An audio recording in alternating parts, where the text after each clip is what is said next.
Di sel ini, ada akar pohon yang kusut, gelap dan lembab. Lingkungannya sangat keras. Jika Anda ingin berlatih di sini, Anda tidak akan dapat merasakan sedikit pun energi spiritual.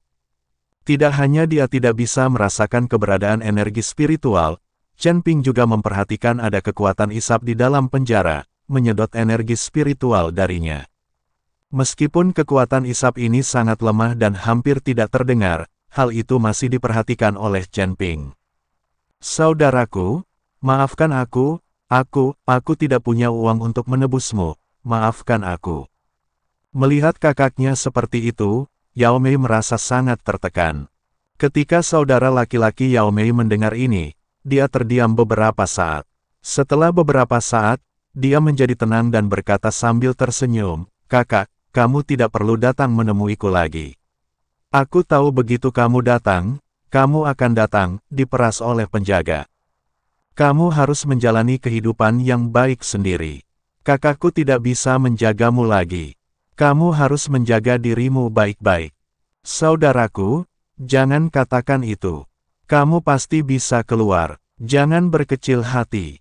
Yao Mei menyemangati kakaknya. "Saya tidak bisa keluar. Tidakkah Anda melihat bahwa jumlah orang di sel ini semakin sedikit?" kata saudara Yao Mei. Baru pada saat itulah Yao Mei menyadari bahwa sepertinya tidak ada seorang pun di sel sekitarnya. "Saudaraku, di mana para tahanannya? Apakah mereka semua sudah dibebaskan?" Yao Mei ingat terakhir kali dia datang, ada banyak tahanan di sel ini. Tapi sekarang para tahanan ini sudah pergi.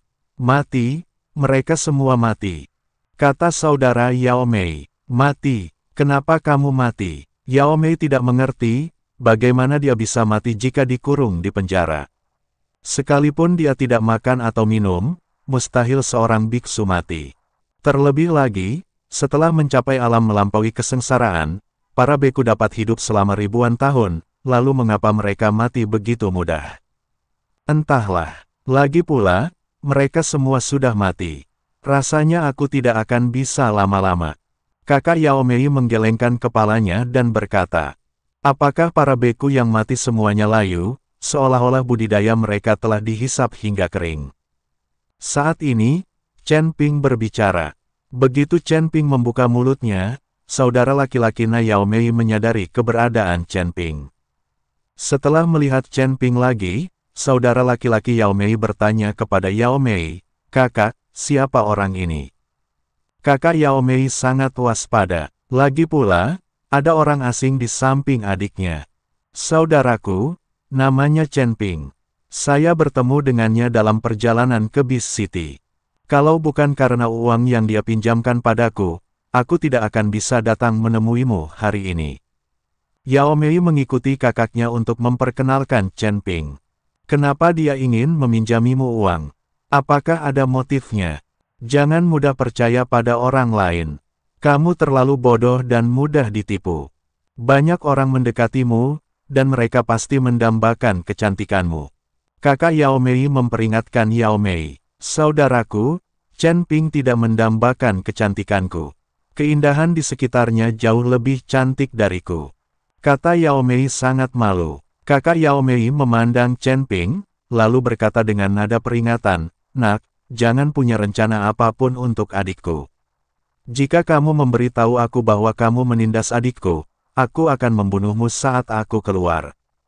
"Apakah kamu pikir kamu masih bisa keluar?" kata Chen Ping sambil tersenyum tipis. Kakak Yao Mei tertegun, lalu menghela nafas dan berkata, "Aku tidak tahu apakah aku bisa keluar. Jika kamu benar-benar menyukai adikku, aku harap kamu bisa menjaganya dengan baik dan jangan mengecewakannya. Kakakku sangat menyedihkan. Saudaraku, apa katamu?" Yao Mei tampak malu. "Sebaiknya kamu merawatnya sendiri. Aku punya pil di sini. Jika kamu meminumnya setelah beberapa saat, itu akan membuatmu bertahan untuk sementara waktu. Ada sesuatu yang aneh di sel ini. Sepertinya ada kekuatan isap yang tidak bisa dijelaskan yang menyerap kekuatan spiritual di dalam tubuh. Saya merasa para biksu yang meninggal itu meninggal setelah budidaya mereka terkuras." Chen Ping mengambil pil dan menyerahkannya kepada saudara laki-laki Yao Mei dan berkata, "Hisap, kenapa aku tidak menyadarinya?" Yao Mei bertanya dengan bingung. Kakak laki-laki Yao Mei mengangguk berulang kali dan berkata, "Ya, meskipun saya tidak dapat merasakan isapannya, saya tahu bahwa tubuh saya semakin buruk, dan biksu yang mati itu seperti mumi." "Lalu dari mana datangnya hisapan itu?" Yao Mei bertanya. Chen Ping menggelengkan kepalanya, "Saya tidak tahu. Anda tidak dapat menggunakan indera spiritual Anda untuk menjelajah di sini. Tidak mudah menemukan sumber hisapannya." Tepat ketika Chen Ping hendak melihat lebih dekat ke sel dan bertanya secara detail kepada saudara laki-laki Yao Mei, sebuah suara tiba-tiba terdengar. "Waktunya habis." Kapten Zhou berteriak di luar. "Saudaraku, tunggu sebentar. Aku akan menemukan cara untuk menyelamatkanmu." Yao Mei meraih tangan kakaknya dan berkata, "Ya." Kakak Yao Mei mengangguk. "Jangan lupa meminum ramuannya, jika tidak kamu tidak akan bisa bertahan lama," kata Chen Ping kepada saudara laki-laki Yao Mei. Kakak Yao Mei langsung melemparkan pil yang diberikan oleh Chen Ping ke dalam mulutnya. Setelah ramuan itu diracuni, kulit saudara laki-laki Yao Mei membaik secara signifikan. Yao Mei merasa lega saat melihat ini. Setelah keluar dari sel, Chen Ping melihat ke pohon kuno yang menjulang tinggi lagi, lalu meninggalkan penjara bersama Yao Mei. "Kita harus segera meninggalkan kota. Jika gerbang kota ditutup, kita akan mendapat masalah." Yao Mei melihat ke langit dan berkata, "Bukankah kota binatang ini tidak diperbolehkan untuk ditinggali orang luar?" Chen Ping bertanya dengan heran. "Itu tidak benar. Hanya saja ada jam malam. Kalau kita tinggal di kota, kita harus mencari penginapan untuk menginap. Jika Anda tidak punya tempat tinggal, Anda akan ditangkap dan tidak diperbolehkan tampil di jalan. Terlalu mahal untuk menginap di hotel di sini, jadi kami pergi keluar kota dan mencari tempat untuk bermalam, lalu kembali ke kota keesokan harinya." Yao Mei mengikuti Chen Ping dan menjelaskan, "Kalau menginap di hotel, menginaplah di hotel. Kalau keluar kota, besok masuk kota harus antri. Buang-buang waktu saja. Dan aku tidak kekurangan uang. Sekarang ayo pergi ke penginapan terbaik untuk menginap 1 malam." Chen Ping tersenyum tipis dan berkata. Ketika Yao Mei melihat ini, dia tidak mengatakan apa-apa, lalu membawa Chen Ping mencari penginapan. Sebelum hari menjadi gelap gulita, Chen Ping dan yang lainnya menemukan penginapan yang sangat mewah. Yao Mei melihat ke penginapan itu, tapi dia ragu-ragu. "Ada apa?" Chen Ping bertanya. "Penginapan ini adalah yang terbaik di seluruh Beast City. Harganya sangat mahal. Harganya hanya 3 koin roh emas ungu per malam," kata Yao Mei. "Itu hanya 3 koin spiritual emas ungu. Saya pikir itu sangat mahal," kata Chen Ping dan langsung masuk. Melihat ini, Yao Mei hanya bisa mengikuti dari belakang. "Rekan Tao, apakah kamu menginap di hotel?" Saat ini, seorang pelayan datang dan bertanya. "Ya, menginaplah di hotel. Beri aku 2 kamar. Aku ingin yang terbaik." Setelah Chen Ping selesai berbicara, dia mengeluarkan sekantong kecil koin roh emas ungu, berisi lusinan koin. Ketika pelayan melihatnya, dia langsung tersenyum lebar dan berkata, "Tidak masalah, saya akan segera mengaturnya." "Tunggu sebentar." Yao Mei memanggil pelayan di hotel dan berkata, "Kita hanya perlu 1 kamar, kita tidak perlu membuka 2. Pelayan itu tertegun sejenak, lalu mengangguk dan berkata, "Oke." Chen Ping memandang Yao Mei dan bertanya, "Apakah kamu tidak takut padaku jika kamu ingin memesan kamar?" "Untuk apa aku takut padamu?" Yao Mei bertanya balik, "Apakah kamu tidak takut aku akan tidur denganmu?" Chen Ping sangat penasaran. Sekarang dia sebenarnya ingin berinisiatif memesan kamar.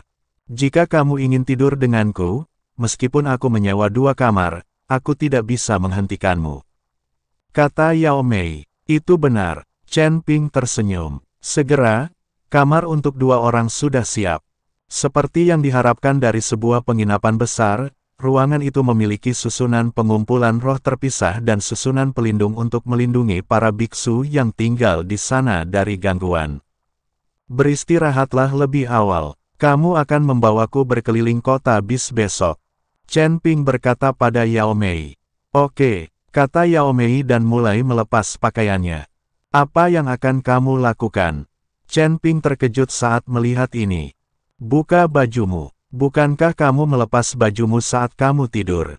Yao Mei melepas pakaiannya sambil berbicara, dan akhirnya berbaring di tempat tidur dengan hanya mengenakan celana dalam.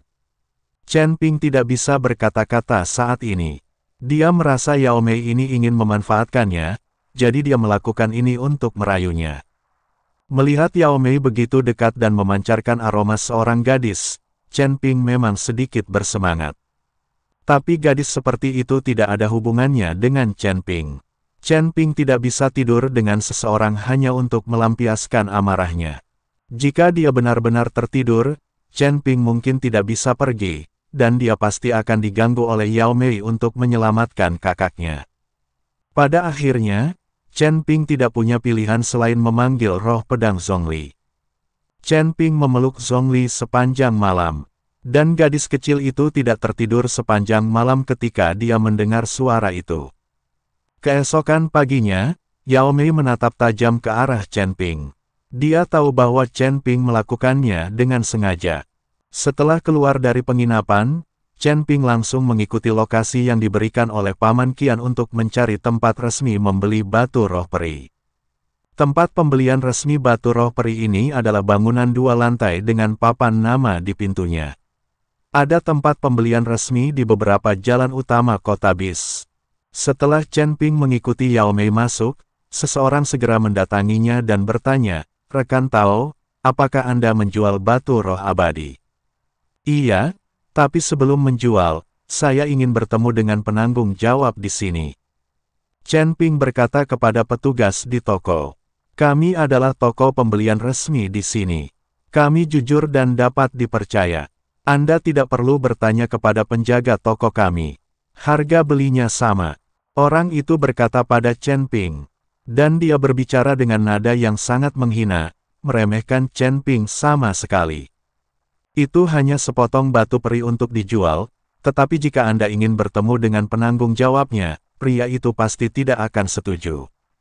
Saya punya banyak batu peri di sini, jadi saya harus bertemu dengan penanggung jawab toko Anda." Chen Ping menjelaskan, "Berapa banyak batu roh abadi yang bisa kamu miliki? Kamu masih harus bertemu dengan penjaga toko kami, tapi paling banyak hanya 10 atau 20. Pria itu mendengus dingin. Chen Ping tidak berbicara, tetapi membuka tas penyimpanan. Ada banyak batu peri di dalamnya, dan ada banyak batu besar, semuanya sangat langka. Pria itu tercengang dan sikapnya segera berubah. "Rekan Tao, silakan naik ke atas. Saya akan segera menelepon penjaga toko kami." Pelayan membawa Chen Ping dan yang lainnya ke atas, lalu pergi mengundang penjaga toko. Setelah beberapa saat, penjaga toko diundang, tetapi ketika Chen Ping melihat orang itu datang, dia tercengang. Pasalnya, penjaga toko tersebut ternyata adalah pria parubaya berjubah hijau yang berhasil ditangkapnya. Pria parubaya berjubah hijau ini paling takut mati, jadi dia memohon untuk nyawanya. Ketika pria parubaya berjubah hijau melihat Chen Ping, dia tertegun sejenak, dengan ekspresi tidak percaya di wajahnya. Penjaga toko, orang tahu ini memiliki batu spiritual abadi untuk dijual, dan jumlahnya banyak. Pria itu berkata kepada pria parubaya berjubah hijau. Pria parubaya berjubah hijau terbangun dari keterkejutannya, buru-buru berpura-pura tidak mengenalnya, dan berkata kepada Chen Ping, "Rekan Tao, karena kamu memiliki banyak batu peri untuk dijual, ikutlah denganku ke kamar untuk membahasnya secara detail." Pria parubaya berjubah hijau ingin membawa Chen Ping ke dalam ruangan, jika kisah mereka keluar secara pribadi terungkap, maka mereka semua akan dimusnahkan. "Oke." Chen mengangguk dan mengikuti pria parubaya berjubah hijau ke sebuah ruangan. Ada juga formasi pelindung di ruangan itu. "Seharusnya itu ruangan tempat kita bernegosiasi dengan klien besar. Kenapa kamu di sini? Bukankah aku sudah mengatakan bahwa setelah aku membawamu ke Beast City, kamu tidak akan mengenal siapapun lagi, dan kamu tidak seharusnya mencari kami lagi. Pria parubaya berjubah hijau berkata dengan marah.